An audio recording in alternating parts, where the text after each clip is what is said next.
selalu berusaha menyimpan sesuatu yang bisa membawa manfaat, baik untuk dirinya, untuk anak cucunya, maupun untuk keluarganya, untuk masa kini dan masa depannya.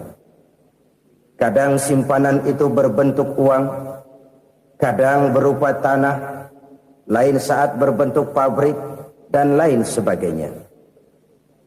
Sementara masa depan yang paling pasti adalah akhirat. Jika untuk masa depan dunia kita rela memeras keringat, membanting tulang, pergi pagi dan pulang petang, menyimpan uang, menyimpan tanah, menyimpan pabrik, pernahkah kita merenung jika satu saat kiamat datang, kita dibangkitkan dari kubur masing-masing, berdiri di padang mahsyar untuk mempertanggungjawabkan seluruh kegiatan hidup kita di dunia ini? Lalu kita akan menuju ke alam akhirat. Sudahkah kita mempunyai simpanan untuk akhirat kita? Pada pertemuan kali ini saya ingin menyampaikan sebuah hadis di mana Rasulullah sallallahu alaihi wasallam bersabda, "Arba'un min kanzil jannah." Simpanan sorga ada 4 macam. Yang pertama, ikhfa'us shadaqah, menyembunyikan sedekah.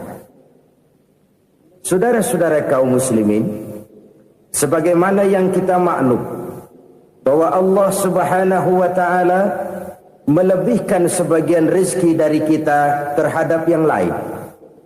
Ada yang kaya, ada yang setengah kaya, ada yang miskin, ada yang setengah miskin, dan selanjutnya. Ada yang gajinya kecil tapi penghasilannya gede. Ada yang penghasilannya gede tapi nggak punya gaji. Ada juga yang memang gajinya gede dan penghasilannya gede. Kelebihan rezeki merupakan sunnatullah dan tidak harus membuat kita merasa lebih dari yang lain. Bahkan sebaliknya, kelebihan itu harus membuat kita ringan tangan untuk menolong mereka yang memang memerlukan pertolongan. Kalau saudara diberikan ilmu, maka pertanyaan akhirat cuma satu: ilmumu kau amalkan untuk apa? Kalau saudara diberikan umur yang panjang, pengadilan akhirat juga bertanya satu: umurmu kau habiskan di mana? Tapi kalau saudara diberikan harta, pengadilan akhirat akan bertanya dua: hartamu kau dapat dari mana, kau belanjakan kemana? Dari mananya ditanya, dan kemananya juga ditanya. Oleh karena kita akan dimintakan pertanggungan jawab, maka amanah yang bernama harta ini harus kita gunakan dengan sebaik-baiknya. Ada penggunaan yang merupakan kewajiban, itu zakat namanya. Ada penggunaan yang sewaktu-waktu, itu infak namanya. Ada yang lebih sewaktu-waktu lagi, dan itu sedekah namanya. Zakat dia terikat oleh haul dan nisab, oleh putaran batas waktu dan ukuran dari harta itu sendiri. Sedangkan infak terikat oleh situasi dan kondisi perekonomian seseorang. Sedangkan sedekah tidak terikat dengan apapun. Dalam kondisi seperti apapun kita bisa melakukan sedekah dengan yang terkecil sekalipun. Sampai-sampai Rasulullah sallallahu alaihi wasallam mengajarkan, la tahqiranna minal ma'rufi syai'an walau an talqa akhaka biwajhin talik. Atau ada hadis, tabassumuka fi wajhi akhika laka shadaqah. Senyumanmu kepada temanmu adalah sedekah. Jadi untuk melakukan sedekah tidak harus dalam berbentuk uang. Dengan ilmu kita bisa sedekah, dengan tenaga kita bisa bersedekah, dengan pikiran kita bisa bersedekah, bahkan senyum kepada teman itu pun sedekah. Jadi kalau sedekah dengan uang memang belum punya uang, nyengir aja banyakin. Itu asal pada tempatnya, jangan lalu ketemu tiang listrik cengengesan. Tentu tidak pada tempatnya dan tidak wajar. Nah, sedekah yang paling dicintai Allah adalah sedekah yang disembunyikan. Artinya, jauh dari sifat riya. Kan kadang-kadang ada orang sedekah itu disebutkan namanya, apa tidak bagus? Kalau memang niatnya ikhlas, ya bagus-bagus saja. Untuk memberikan sugesti kepada yang lain. Di Fulan bin Fulan nyumbang sekian, diumumkan. Boleh kalau niatnya untuk memberikan rangsangan kepada yang lain supaya dia menyumbang lebih besar dari orang tadi. Tapi kalau itu mendatangkan riya, maka sedekah yang paling dicintai Allah adalah sedekah yang disembunyikan. Tangan kiri saja tidak tahu apa yang diberikan oleh tangan kanan. Sedekah yang dilakukan dengan ikhlas akan merupakan perbendaharaan surga, tersembunyi dari pandangan orang lain, tidak seorang pun tahu. Karena memang sikap yang baik adalah melupakan kebaikan dan mengingat kesalahan. Itu salah satu ciri orang bahagia. Orang yang selalu mengingat kesalahannya dan berusaha melupakan segala kebaikannya. Kalau dia akan berada kebaikan, dia tidak bisa ikut, dia merasa rugi karena dia merasa belum pernah berbuat baik. Tapi kalau akan melakukan kesalahan baru, dia ingat kesalahan yang sudah-sudah, sehingga terhalang baginya untuk melakukan satu kesalahan baru. Demikianlah saudara-saudara, bahwa Allah melebihkan rizki sebagian kita dari yang lain, agar terjadi tolong-menolong dalam kehidupan ini. Jadi kesenjangan yang nature, kesenjangan yang alami, itu sunnatullah. Ada yang kaya, ada yang miskin, ada yang kelas menengah. Nah, kenapa lalu sekarang kita berusaha mengentaskan kemiskinan? Oleh karena adanya kesenjangan struktural. Kalau yang kaya bisa semakin kaya, kenapa yang miskin tidak bisa naik jadi ikut sedikit kaya? Sebab pada dasarnya Islam adalah agama yang sejak turunnya sudah berupaya memerangi kemiskinan. Bahkan dikatakan kemiskinan itu mendekatkan kepada kekufuran. Orang kalau miskin udah dekat banget sama kafir. Gampang menjadi kafir. Berapa banyak saudara-saudara kita yang oleh karena soal perut, oleh karena soal materi, terpaksa meninggalkan dan menanggalkan akidahnya. Menjual petunjuk yang diberikan Allah dengan kesenangan dunia yang cuma sebentar ini. Na'udzubillah, thumma na'udzubillah. Jadi makin kita sembunyikan satu sedekah, semakin banyak perbendaharaan kita di surga. Sedekah yang paling dicintai Allah adalah sedekah yang disembunyikan. Malahan ada seorang sufi, dia punya kebiasaan kalau pergi sholat Jumat dia bawa uang, itu uang dia taruh di bawah tikar masjid. Dia niat sedekah kepada siapa saja yang nemuin itu duit. Maksudnya apa? Supaya yang nemuin nggak tahu siapa yang punya duit. Demikian dia saking ingin menyembunyikan sedekahnya. Karena sifat riya itu bisa memakan amal kita sendiri. Riya itu termasuk menyebut-nyebut kebaikan kita. Orang yang suka nepuk dada, sedikit-sedikit ngitungnya kalau nggak gua. Tuh kalau nggak gua tuh. Tuh yang belas itu kalau nggak gua. Iya kalau nggak lu kenapa emang? Orang yang suka menepuk jasad. Tuh biasanya memang begitu saudara-saudara. Kalau perang lagi berkecamuk, orang nggak sempat ngaku jadi pahlawan. Tapi begitu perang selesai, yang kagak kenal bedil ngaku pahlawan, mas. Itu sesuatu yang biasa. Oleh karenanya, orang-orang yang ikhlas dalam bersedekah, disembunyikannya sedekah itu, Allah cinta betul. Malahan ada hadis memberikan jaminan, inna sadaqatal mar'il muslimi tazidu fil umri wa tadfa'u mitatas su'i. Sesungguhnya sedekahnya seorang mukmin tazidu fil umri, bisa menambah umur panjang. Wa tadfa'u mitatas su'i, dan menyelamatkan manusia dari mati secara su'ul khatimah. Jadi siapa yang kepengen panjang umur, banyaklah sedekah. Yang bosan hidup, pelit terus. Sedekah menambah panjang umur dan menyelamatkan manusia dari mati secara su'ul khatimah. Pak, katanya umur itu nggak bisa ditambah, nggak bisa dikurangin. Kapan? Kalau ajal sudah datang. Fa idza jaa ajaluhum la yastakhiruna sa'atan wa la yastaqdimun. Kalau ajal datang tidak bisa dimajukan, tidak bisa dimundurkan. Itu kalau ajal sudah datang. Tidak bisa lagi umur ditambah dikurangi, sudah datang. Tapi kalau belum datang, itu kan haknya Allah. Mau ditambah, mau dikurangi, hak prerogatif Allah. Sebagai pencipta manusia, Allah maha kuasa dan maha mampu. Sedekah ini menambah panjang umur dan menyelamatkan manusia dari mati secara su'ul khatimah. Itu orang mati kan sama ya, kondisinya mati, nggak nafas. Tapi hakikat mati kan lain-lain. Ada yang mati itu husnul khatimah, baik akhirnya. Misalnya lagi ngaji mati, lagi sholat mati, lagi sedekah mati. Ini yang dinamakan dengan husnul khatimah, baik di akhirnya. Sebaliknya ada yang su'ul khatimah, jelek di akhirnya. Ini yang jadi catatan akhir. Lagi nyekek botol, mampus. Lagi banting kartu, modar.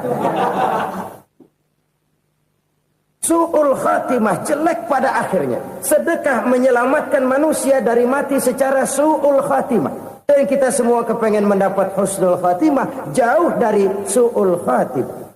Oleh sebab itu yang bisa menyelamatkan kita dari penyakit itu antara lain adalah sedekah yang disembunyikan, yang dikerjakan dengan ikhlas karena Allah. Tidak karena kepengen dipuji orang, tidak karena ingin dikatakan orang pemurah, sebab orang dermawan itu orang yang memberi tanpa harus diminta. Kalau masih harus diminta, ya belum dermawan namanya, masih harus diminta. Kalau nggak diminta ya tulus, lolos, polos. Saudara-saudara kaum muslimin rahimakumullah. Harta adalah amanat dan akan kita pertanggungjawabkan. Allah melebihkan rizki sebagian kita dari yang lain agar kita saling tolong menolong, bantu membantu. Nabi janjikan siapa yang meringankan beban saudaranya muslim di dunia, Allah akan meringankan bebannya di akhirat nanti. Sebuah jaminan dari baginda Nabi. Si orang yang kita bantu barangkali tidak bisa membalas, Allah yang akan membalas lewat jalan lain yang tidak pernah kita sangka-sangka. Ada orang tanya, Pak, ini ada orang nyumbang masjid sambil marah-marah, bagaimana? Saya bilang sumbangannya aja ambil, marahnya jangan. Marahnya jangan diambil, itu urusan dia. Saudara-saudara kaum muslimin rahimakumullah. Umat Islam ini kan umat yang punya potensi besar. Kadang kita merenung, kenapa kadang-kadang pembangunan masjid kok lambat sekali? Kalau hotel hari ini peletakan pertama, bulan depan peresmian.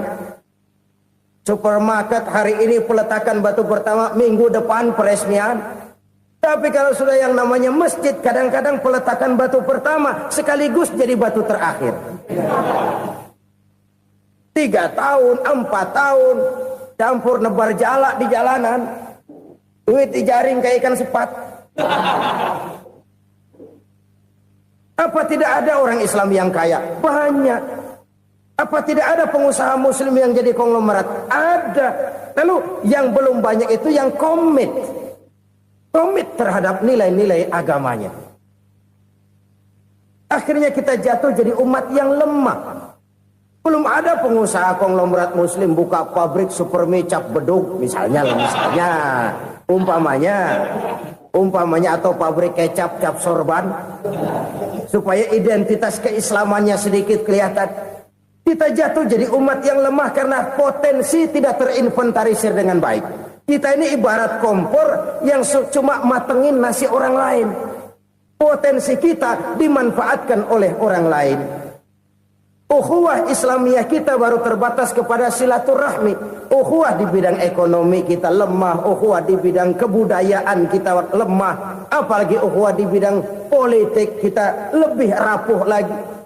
Padahal ukhuwah itu adalah totalitas kehidupan manusia. Menyangkut ipolek sosbud. Memerlukan nilai-nilai ukhuwah. Jadi oleh karena itu mari kita menyadari. Di dalam harta kita, walaupun kita yang cari, pergi pagi, pulang sore, peras keringat, banting tulang, di sana ada harta anak yatim. Di sana ada hak masjid. di sana ada hak pesantren, di sana ada hak jihad. Berbahagialah seseorang apabila dia oleh Allah dijadikan keran. Keran itu menyimpan air, tapi tidak untuk dirinya, tapi disalurkannya kepada mereka yang memang memerlukannya. Saudara-saudara kaum muslimin rahimakumullah, ini yang pertama. Jadi perbendaharaan surga adalah menyembunyikan sedekah. Orang lain nggak tahu, kita pun nggak pernah ngitung-ngitung. Kita anggap lewat begitu saja, padahal itu deposit akhirat. Satu. Yang kedua, perbendaharaan surga itu apa?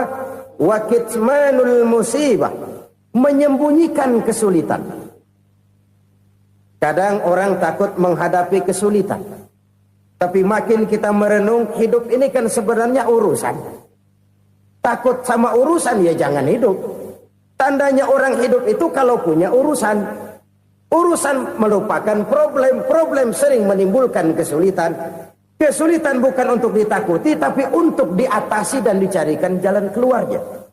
Siapa sih orangnya yang gak pernah sulit-sulit? Makin tinggi status sosialnya, makin gede urusannya. Makin tinggi kualitas imannya, makin berat tingkat kesulitannya. Cuma memang yang namanya enak itu seperti pelangi. Biang lala itu nggak pernah di atas kepala kita, di atas kepala orang melulu. Lu sih enak lu, kata kita. Dia juga bilang yang enak kan lu. Pelangi itu nggak pernah di atas kepala kita. Kata tukang beca, aduh enak ya naik Mercy.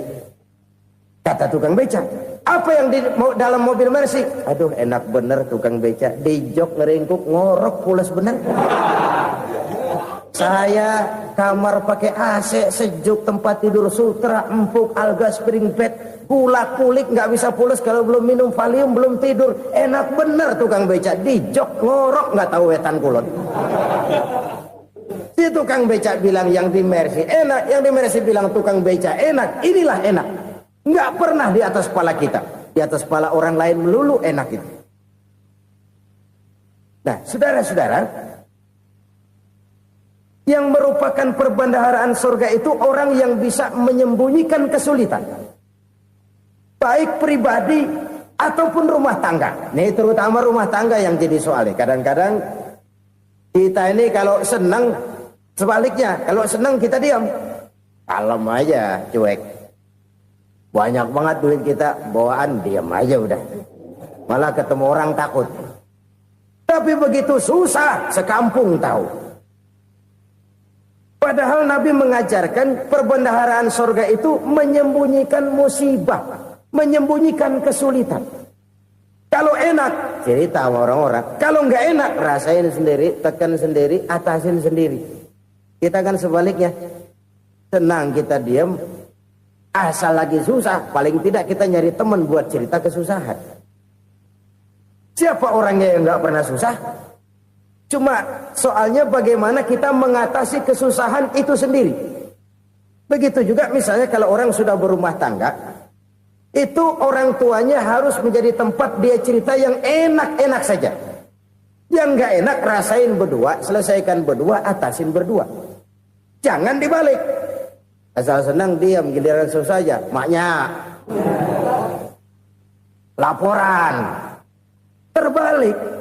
Bisa menjaga security informasi. Maka nama bayam keluar diam, malah seluitan. Enak amat lo makan daging ayam. Security informasi. Saudara-saudara kaum muslimin rahimakumullah. Ujian yang terberat itu yang pernah diberikan kepada para nabi, para rasul, para aulia, para ulama. Makin tinggi keimanan, makin berat bentuk kesulitan. Ayo saya kemukakan satu contoh saja. Ada seorang nabi yang kaya, nabi kaya, namanya Nabi Ayub. Iblis kalau orang begini kan keki, ibadahnya rajin, kaya. Nih yang kayak begini susah digodain. Kalau ibadahnya rajin, miskin, kali bisa disogok. Sini imannya mantap, ibadahnya rajin, kaya, nabi lagi. Oh, tapi namanya iblis nggak kurang akal. laporan. Tuhan, kenapa Les? Ya ini bahasa saya, bahasa Qur'annya sih nggak gitu. Itu hambamu yang namanya Ayub, dia rajin ibadah cuma karena dikasih kaya aja. Coba kasih miskin dia, berhenti dia sembahyang. Ah, kamu bisa aja. Saya tahu Ayub itu hambaku yang ikhlas. Saya buktiin Tuhan, silahkan. Dibuktiin lah, iblis turun ke alam ini. Yang mula-mula dia lakukan, dia rusak sawah ladang Nabi Ayub. Dia binasakan binatang ternak Nabi Ayub. Sehingga dalam waktu singkat, jatuhlah Nabi Ayub dari orang paling kaya, jadi orang paling miskin. Beliau masih ibadah di mihrab dalam masjid. Datang iblis. Saudara Ayub, ya. Lagi ngapain? Ibadah. Nyembah Allah, nyembah Allah. Oh, percuma. Kenapa? Tuhan yang ente sembah nih, dia udah bikin miskin ente. Sawah ladang ente hancur lebur, binatang ternak binasa. Sekarang ente jadi orang paling miskin. Ngapain nyembah Tuhan kayak begitu? Tekor.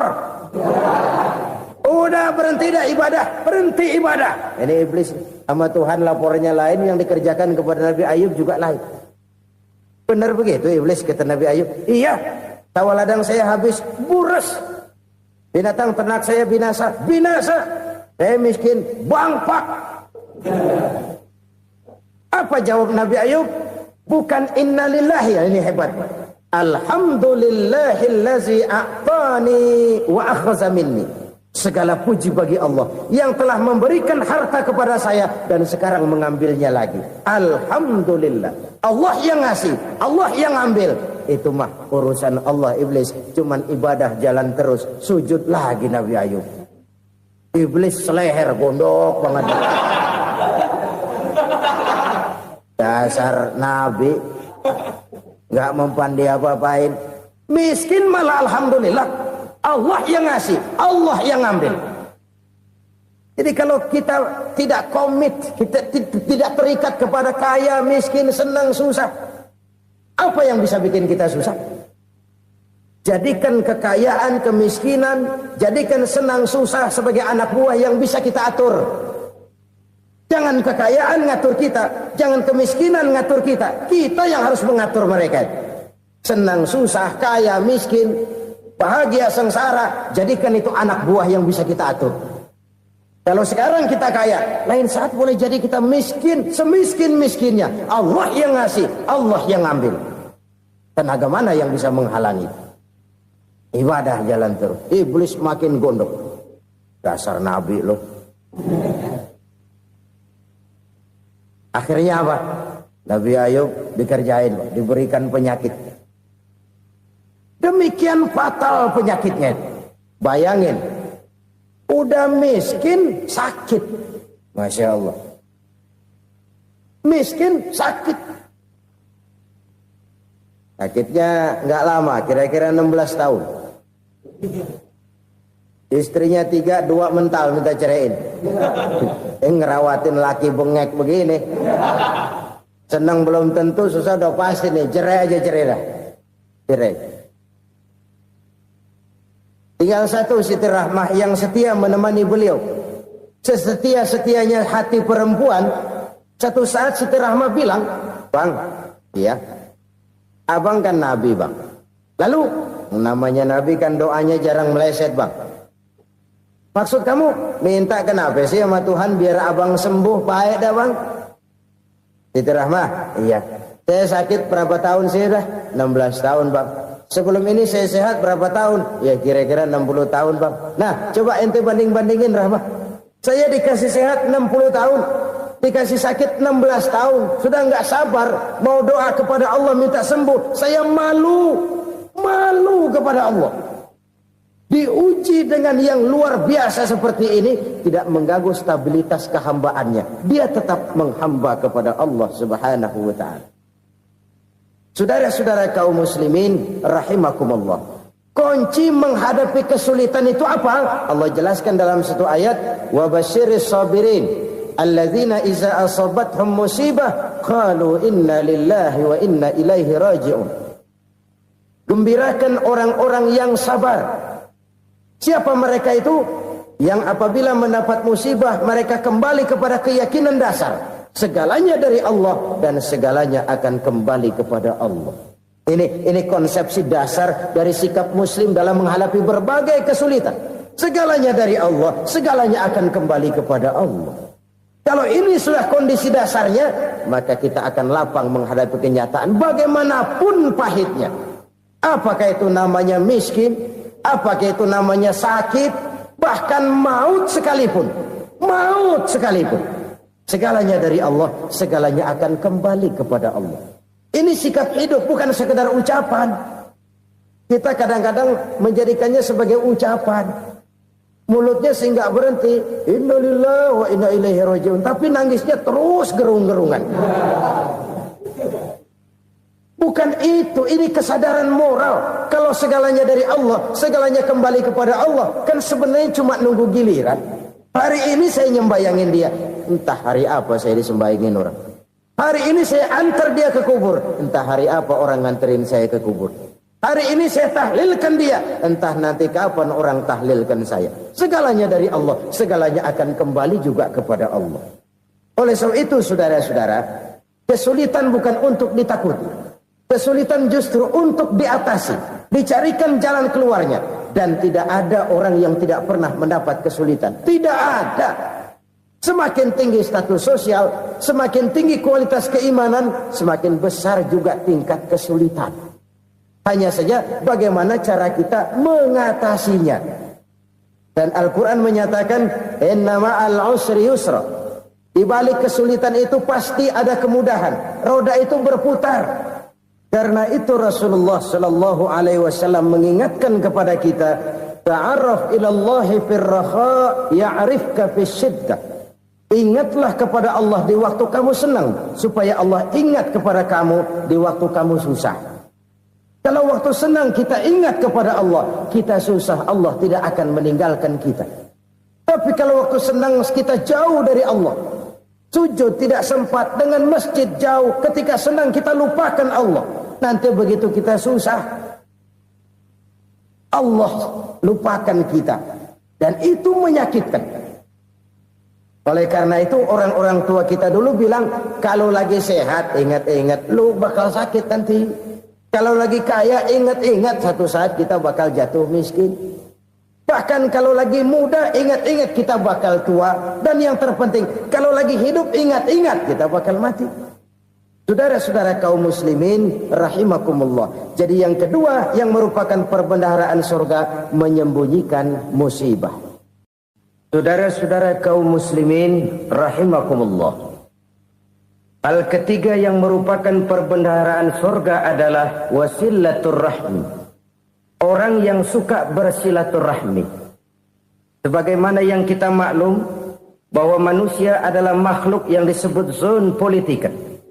Makhluk sosial yang tidak mungkin hidup sendiri-sendiri. Betapa dan siapapun kita memerlukan orang lain. Bodoh betul manusia kalau tinggal di tengah masyarakat tapi tidak mau bermasyarakat. Merasa hebat sendiri, pinter sendiri, gagah sendiri, kaya sendiri.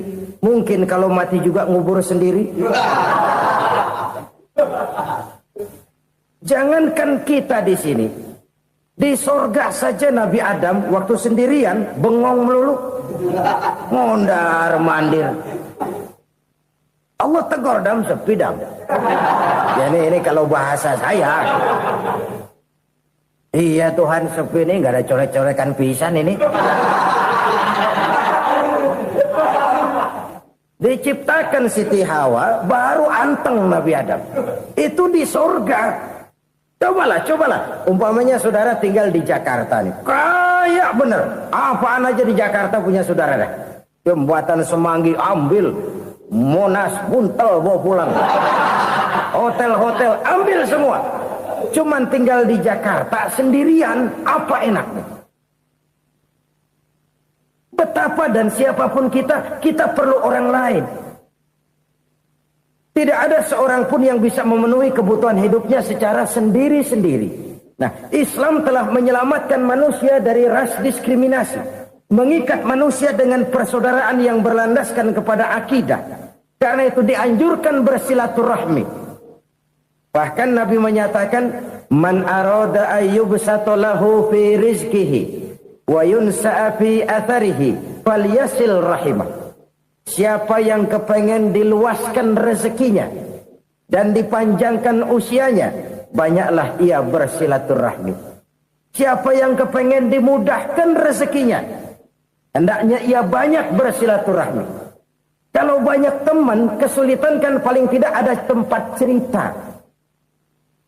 Udah susah, sendirian kita pikirin diri, nggak ada tempat tukar pikiran. Cepet banget sama bengek.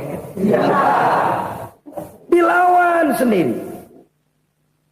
Nah, secara makro kita bisa berkata, tidak mungkin ada kemenangan kalau tidak ada kekuatan. Tidak ada kekuatan kalau tidak ada kesatuan dan persatuan. Tidak mungkin ada kesatuan dan persatuan tanpa semangat silaturahmi. Kalau umat Islam mau menang, dia harus kuat. Kalau umat Islam mau kuat, dia harus bersatu. Kalau umat Islam mau bersatu, dia harus membudayakan silaturahmi ini. Bahkan sampai-sampai kata Nabi, kalau bisa cari nilai tambah. Apa? Silman qata'ak. Bersilaturahmilah kau kepada orang yang marah denganmu. Masya Allah, indahnya ajaran agama kita.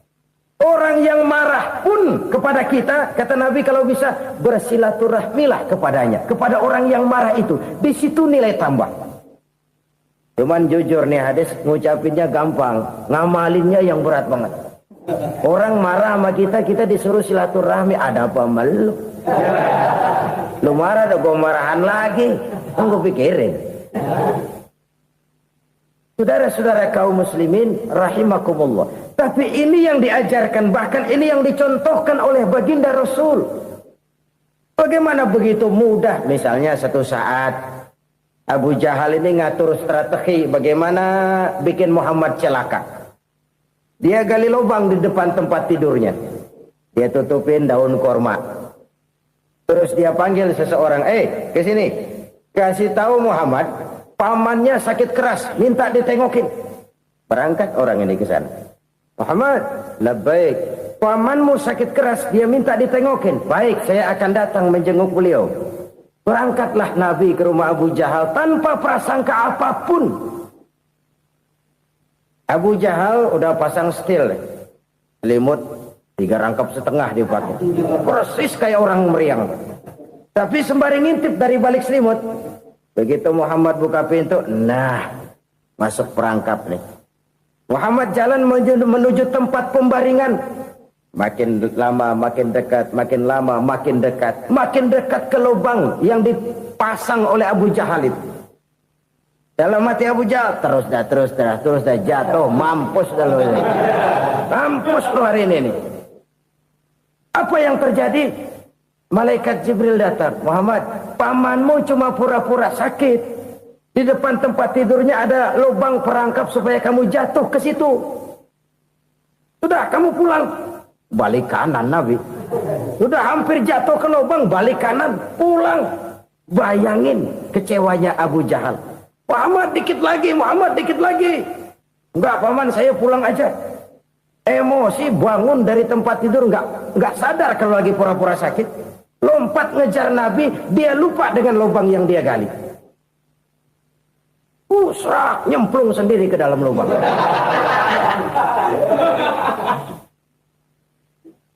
Nabi terus berlalu. Ini terjadi keanehan. Jatuh ke lubang yang dia gali itu sebenarnya nggak terlalu dalam ya. Antara 3-4 meteran lah. Tolong, saya jatuh ke lubang ini. Datanglah pelayan-pelayannya itu. Angkat saya dari sini. Ngulurin tambang. Satu gulung, belum juga nyampe itu tambang. Kurang, beli lagi ke warung. Sambung, ulur lagi, nggak juga bisa sampai. Wah, ini kerjaan Muhammad ini. Tolong, siapa salah seorang kamu ke rumah Muhammad, kasih tahu encangnya kecebur. Minta ditolongin. Sampaikan kepada Rasul. Kenapa? Pamanmu jatuh ke lubang, Muhammad minta tolong diangkatin. Tambang udah nyambung-nyambung nggak nyampe juga. Ya, nanti saya datang, saya tolong. Coba. Nyata-nyata orang berniat jahat mau mencelakakan dia. Datang dia menolong. Ini yang disebut air tuba dibalas air susu ya ini. Bukan sebaliknya. Air tuba dibalas air susu. Paman, kecebur ya? Iya Muhammad, tolong ini. Pegang tangan saya. Nabi ulurkan tangannya. Nyampe. Dipegang oleh Abu Jahal. Diangkat ke atas. Sampai atas. Apa kata Abu Jahal? Sihirmu memang hebat Muhammad. Udah ditolongin dikata sihir. Yang enak kita kemplang kan itu orang begitu. Urusan apa? Tapi inilah akhlak. Kalau bisa kamu bersilaturahmilah dengan orang yang marah kepadamu sekalipun. Orang marah kita tetap baik. So, kalau kita berbuat baik sama orang yang memang baik, rasanya sih biasa-biasa aja. Orang baik kita baik lagi, ya draw aja, belum ada nilai tambah di situ. Baru ada nilai tambah kalau kita bisa berbuat baik kepada orang yang nyakitin kita. Itu namanya kita setingkat di atas dia. Dia sakitin kita, kita berbuat baik sama dia. Dia pelit sama kita, kita baik sama dia. Dia marahin kita, kita deketin dia. Di situ kita punya nilai tambah. Jadi siapa yang ingin diluaskan rezekinya kata Nabi dan dipanjangkan umurnya, hendaklah ia banyak-banyak bersilaturahmi. Sederhana sebenarnya silaturahmi. Tapi silaturahmi membangkitkan semangat kesatuan dan persatuan. Kesatuan dan persatuan melahirkan kekuatan.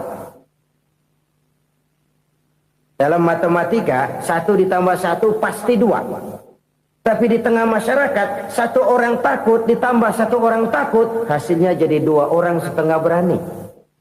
Kenapa setengah berani? Karena udah berdua. Tadi pan takut sendirian. Kalau dia kumpul turu-turu takutlah jadi berani. Kita yang lemah, kita yang tidak berdaya, kita yang miskin, kalau mau kompak bersatu, apa yang nggak bisa kita kerjain? Apalagi tinggal di kota besar, pilihan cuma 2, bertahan atau minggir. Bertahan atau minggir. Untuk bisa bertahan harus mampu bersaing. Untuk mampu bersaing harus punya keahlian.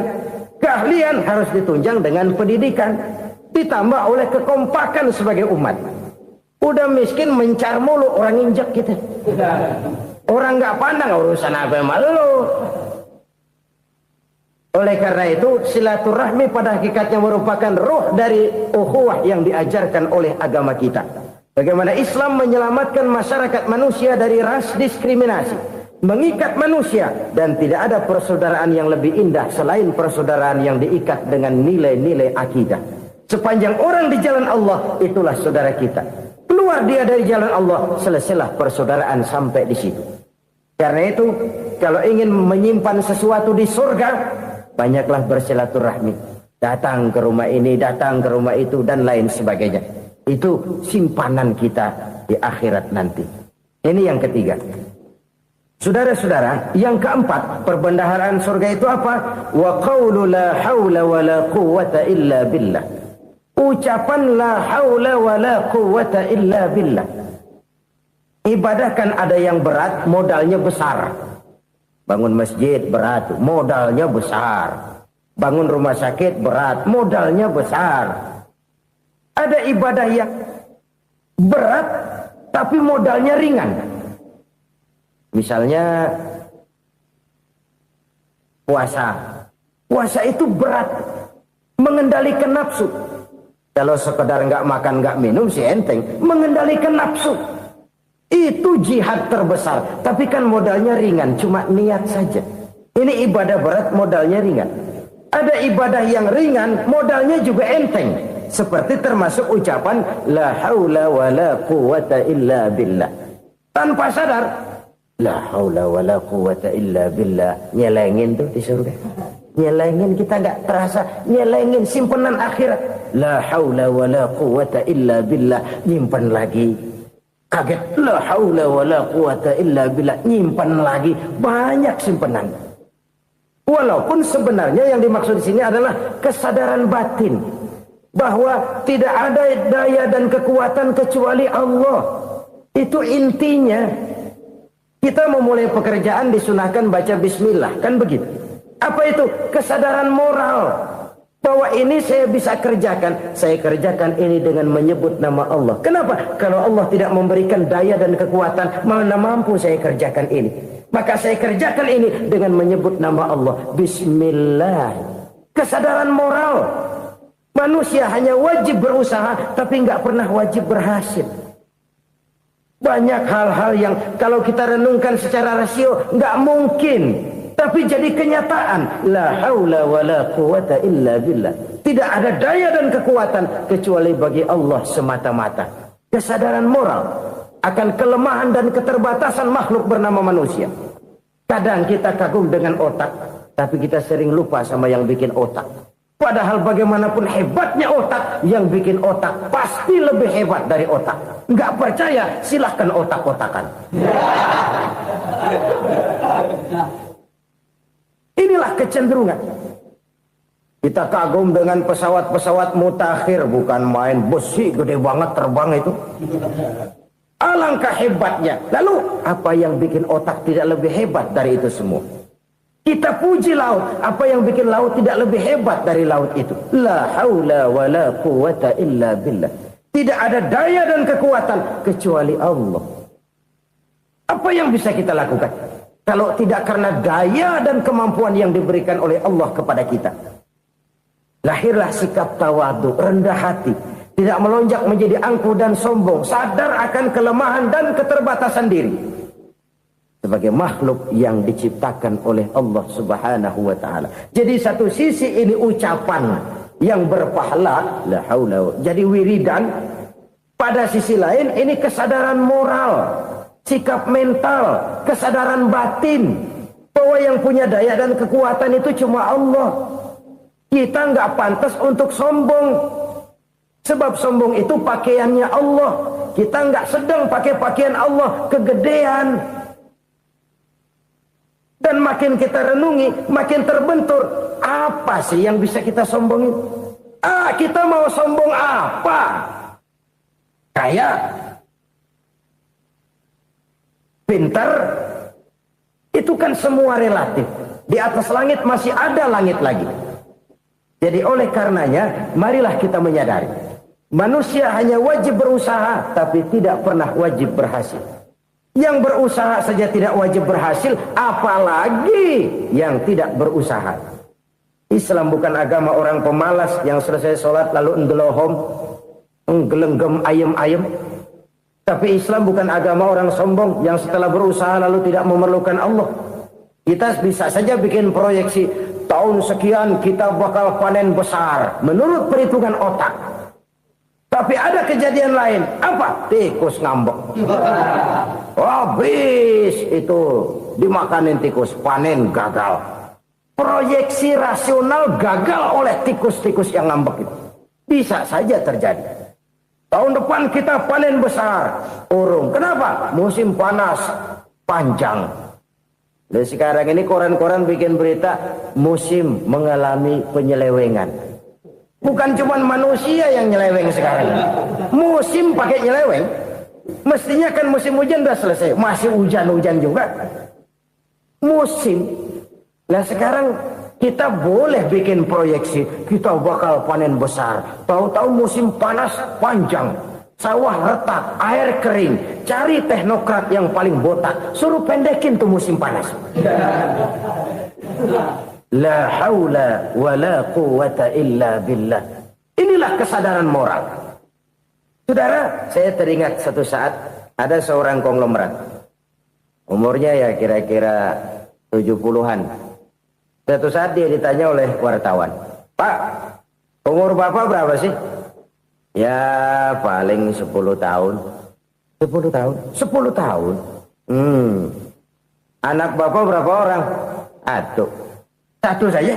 Satu. Harta Bapak berapa? Ya paling-paling bangsa 7 juta kali. 7 juta? Iya. Pak, kenapa Bapak bohongi saya? Bapak punya buku biografi. Koran-koran, majalah-majalah banyak memuat cerita riwayat hidup Bapak. Saya tahu umur Bapak 70. Kenapa bilang cuma 7 tahun? Saya tahu anak Bapak 8. Kenapa cuma bilang 1? Saya tahu harta bapak miliaran, mungkin triliunan, pabrik di mana-mana, bank di mana-mana. Kenapa bilang uang bapak cuma 7 juta? Nah, kata si konglomerat tadi, kamu benar nak, kamu benar. Umur saya kalau jumlahnya memang 70 nak. Cuman ingat-ingat saya, baru 7 tahun terakhir ini saya sujud. Baru 7 tahun terakhir ini saya berusaha dekat dengan Allah. Saya laksanakan perintahnya, saya jauhi larangannya. 7 tahun inilah rasanya yang ada nilainya di hadapan Allah. Yang 63 tahun matong, kelabu, kelem umur gue. Habis untuk maksiat, untuk munkarat. Maka ketika ditanya tadi, umur saya 7 tahun itu. Oh begitu Pak. Oh iya. Lalu anak Pak. Anak bapak kan 8. Kenapa bilang cuma 1? Nah, kalau jumlah hitungannya memang anak saya 8. Tapi dari 8 orang ini rasanya cuma 1 nih. Yang bakal jadi buah hati, belahan jantung. Pelanjut cerita, penerus sejarah. Bakal jadi anak soleh yang akan mendoakan saya. Cuma 1 rasanya anak saya ini yang bakal jadi buah hati saya. Besar-besaran saya. Yang akan mendoakan di kubur saya. Yang akan mendoakan di akhirat saya. Yang 7 orang mana, Masya Allah, yang satu tenggeng, yang satu nyekek botol mulu, yang satu nggak karu-karuan. Makanya saya bilang 1 anak saya yang akan bisa mendoakan saya. Oh begitu Pak. Iya. Nah harta Pak, harta bapak kan triliunan, pabrik bapak di mana-mana, uang bapak hampir di tiap bank-bank besar. Kenapa bilang cuma 7 juta? Betul kau nak. Harta saya kalau jumlahnya memang miliaran, triliunan mungkin. Tapi yang saya ingat baru 7 juta tuh yang saya belanjakan di jalan Allah.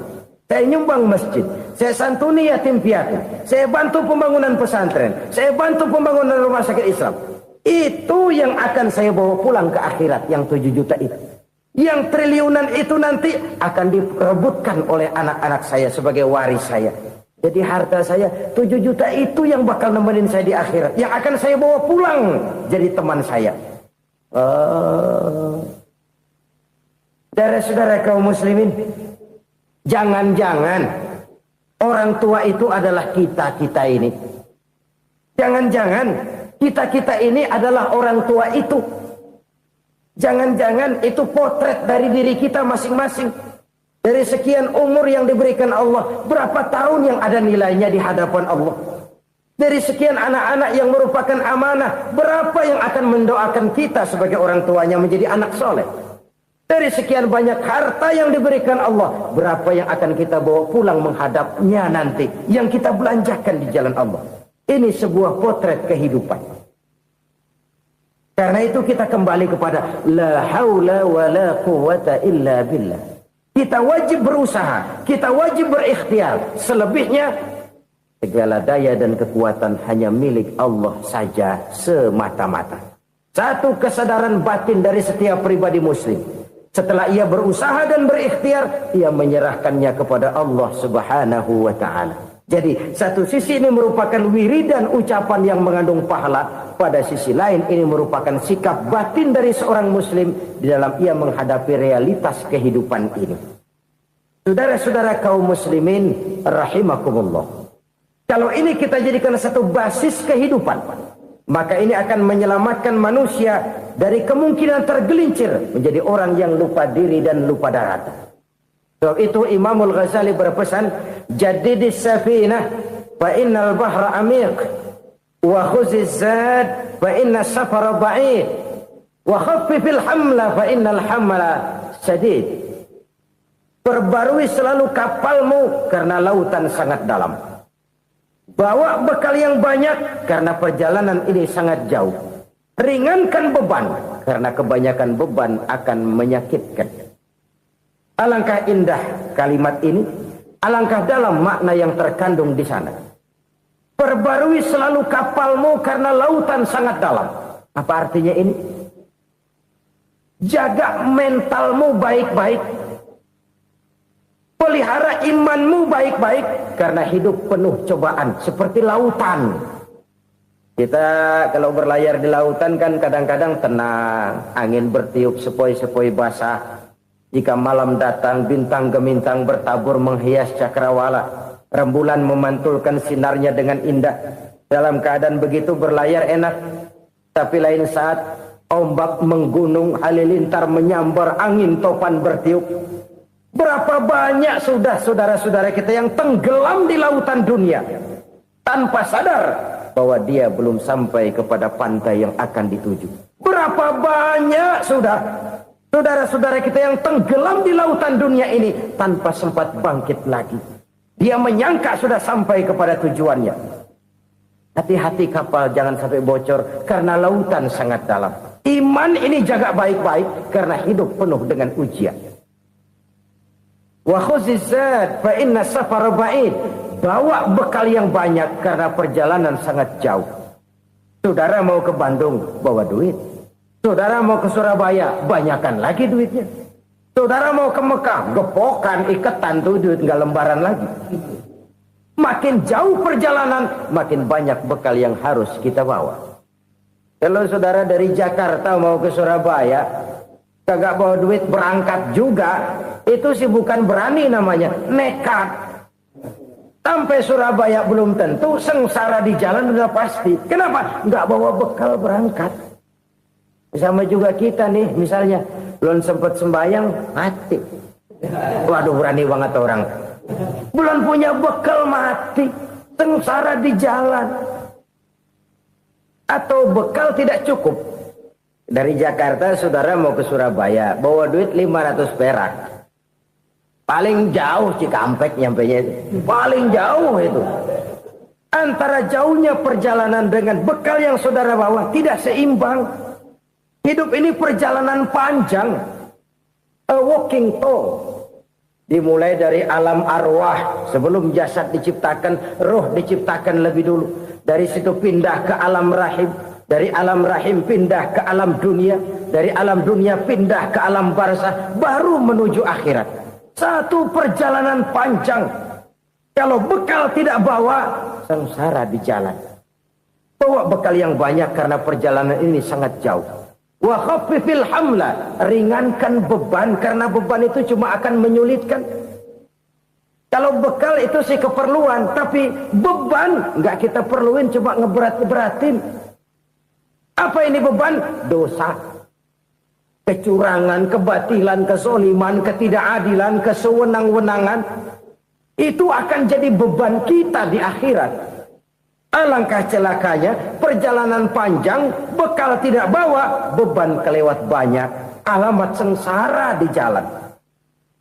Pahala tidak ada, dosa berlipat ganda. Na'udzubillah, summa na'udzubillah. Kalau kita rangkum nasihat Al-Ghazali dengan kisah si konglomerat tadi, kita akan mengambil kesimpulan. Pertama, bekal terbaik dalam menghadapi gejolak kehidupan ini tidak lain adalah iman. Yang kedua, pahala dan dosa. Dua hal kontroversial. Pahala adalah bekal, dosa adalah beban. Tapi kita sekarang kan tidak begitu terangsang kepada yang abstrak. Orang berlomba mencari yang konkret-konkret saja. Yang real. Kalau memang dosa, benjol dong. Kira-kira begitu. Kira-kira begitu. Persis orang Yahudi dulu. Orang Yahudi itu kan pernah minta kepada Nabi Musa. Ya Musa, lan nu'mina laka hatta narallaha jahrah. Musa, kami nggak bakal mau beriman kepada Allah kalau belum kami lihat Allah ada nongkrong di depan kami. Kalau memang Tuhan ada, taruh dong di depan kami. Mau yang konkret-konkret saja. Kalau memang dosa, benjol dong. Kalau memang pahala, berasa dong. Orang terangsang kepada yang real, yang konkret-konkret saja. Karena itu, untuk mengejar dosa, orang mau bayar. Tapi untuk mengejar pahala, walaupun tidak bayar, orang segan. Ini yang dikatakan oleh Nabi, kamu mengharapkan ke surga, tapi kamu berat melaksanakan sesuatu yang bisa membawa kamu ke surga. Kamu ingin jauh dari neraka, tapi tiap saat kamu lakukan perbuatan-perbuatan yang justru menjerumuskan kamu ke neraka. Idda'aitum an-najata minan nar wa ramaitum fiha anfusakum. Kamu ingin selamat dari neraka, tapi kamu lemparkan diri kamu ke neraka.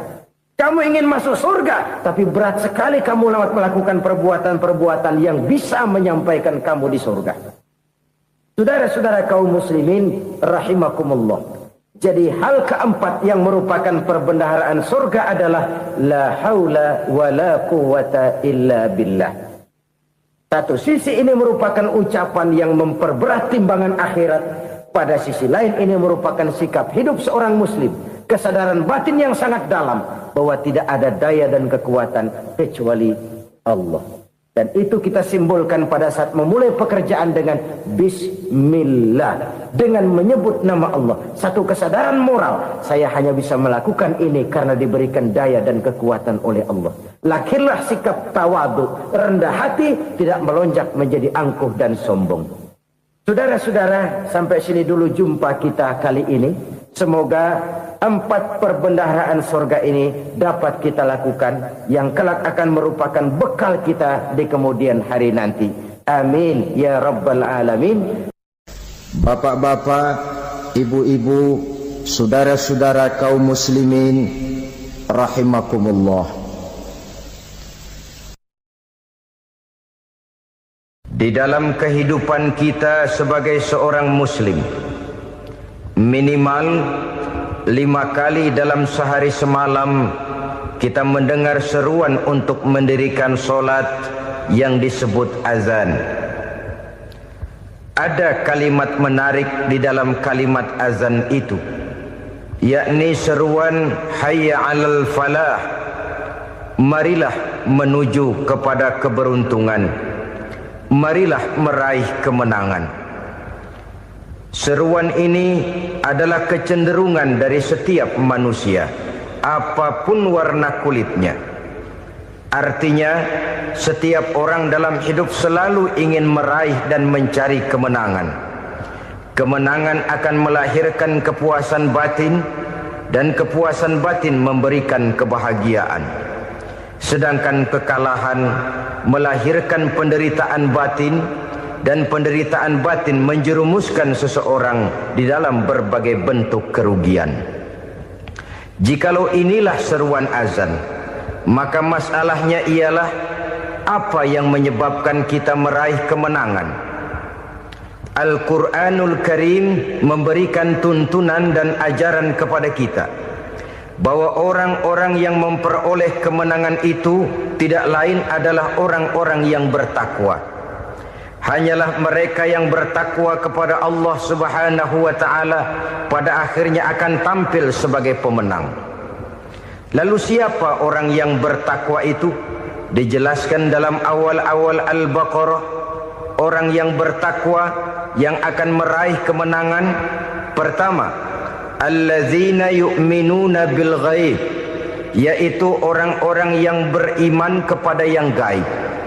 Percaya bahwa ada alam yang gaib, alam yang abstrak, alam yang tidak bisa dijangkau oleh salah satu daripada panca indera kita. Mereka percaya dan beriman kepada adanya malaikat, beriman kepada adanya iblis dan jin, beriman kepada adanya alam kubur, beriman kepada adanya alam mahsyar, beriman kepada adanya alam akhirat, beriman kepada adanya surga dan neraka. Beriman bukan cuma sekedar beriman dalam ucapan bibir saja, tetapi beriman yang nilai iman itu mampu mewarnai gerak dan gaya hidupnya. Iman yang meresap sampai ke tulang sumsum, kemudian memberikan dampak positif di dalam kehidupan manusia.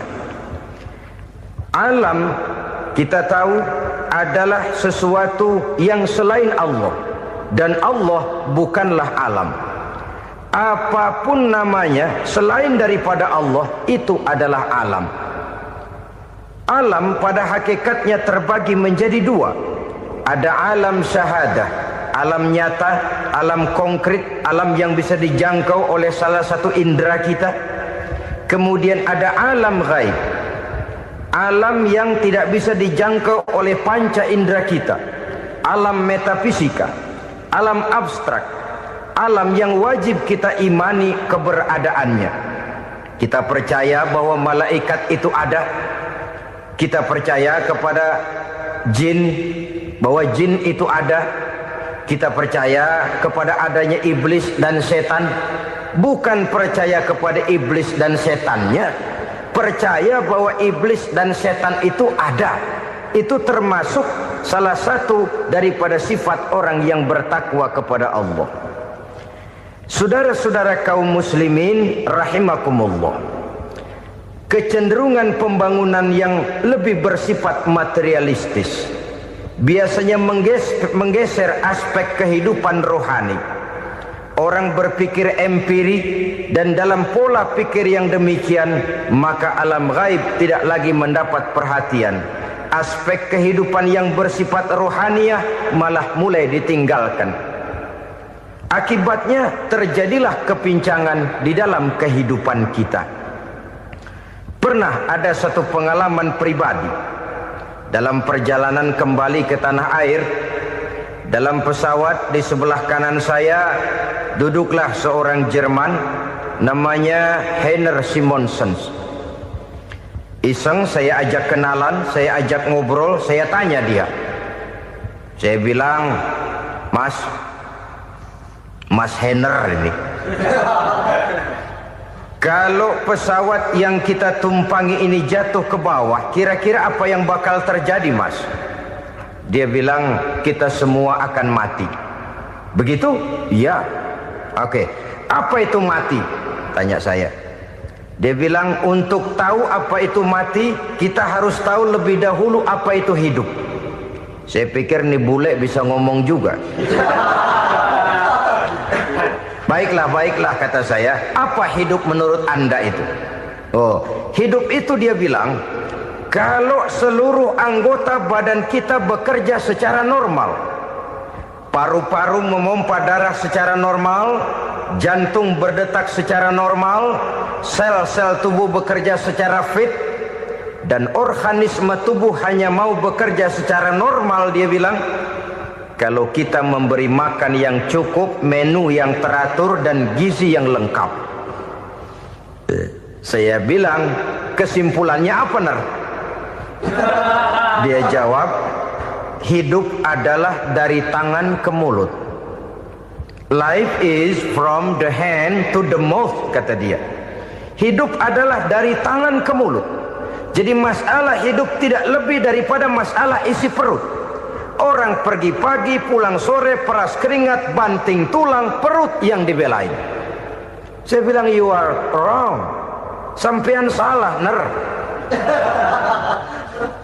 Kamu orang Islam bukan? Bukan. Pantas. Kenapa saya salah? Dia bilang, ya jelas salah. Salahnya di mana? Kamu ini manusia. Kalau hidup cuma dari tangan ke mulut, saya bilang, kambing di kampung saya juga begitu pikirannya, Ner.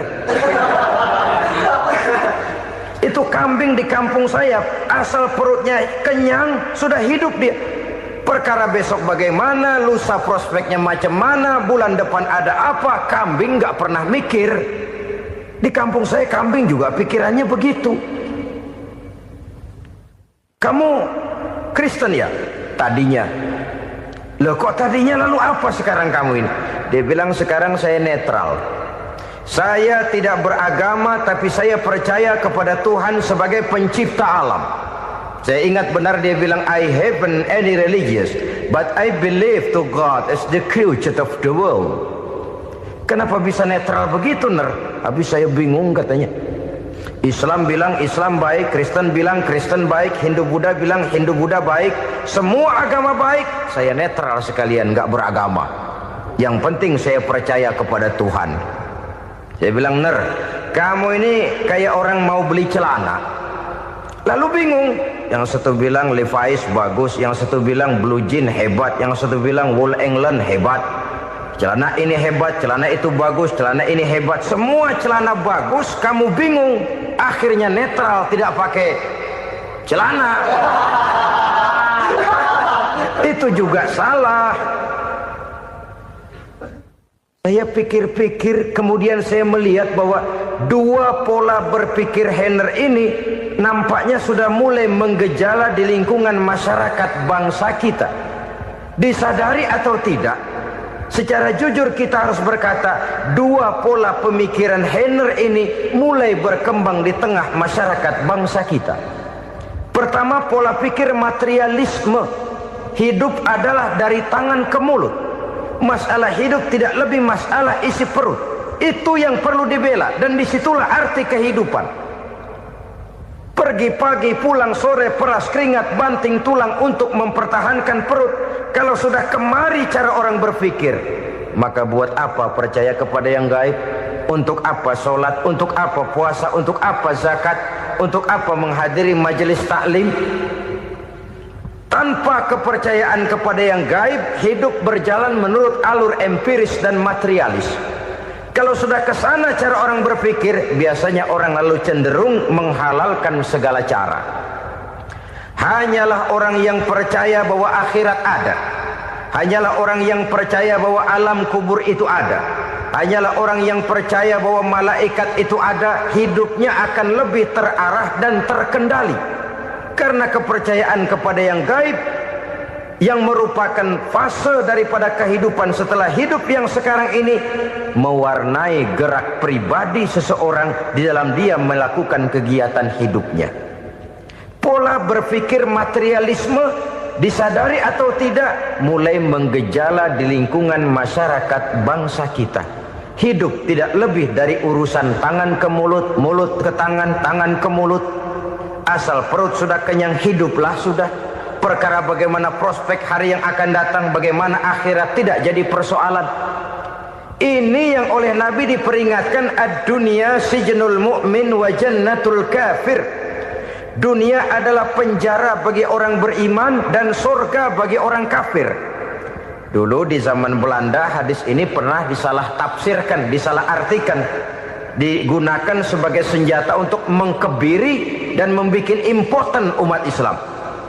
Sudahlah, umat Islam gak usah macam-macam, kata Belanda. Dunia ini kan penjara buat orang Islam, surga buat orang kafir. Di penjara jangan bertingkah.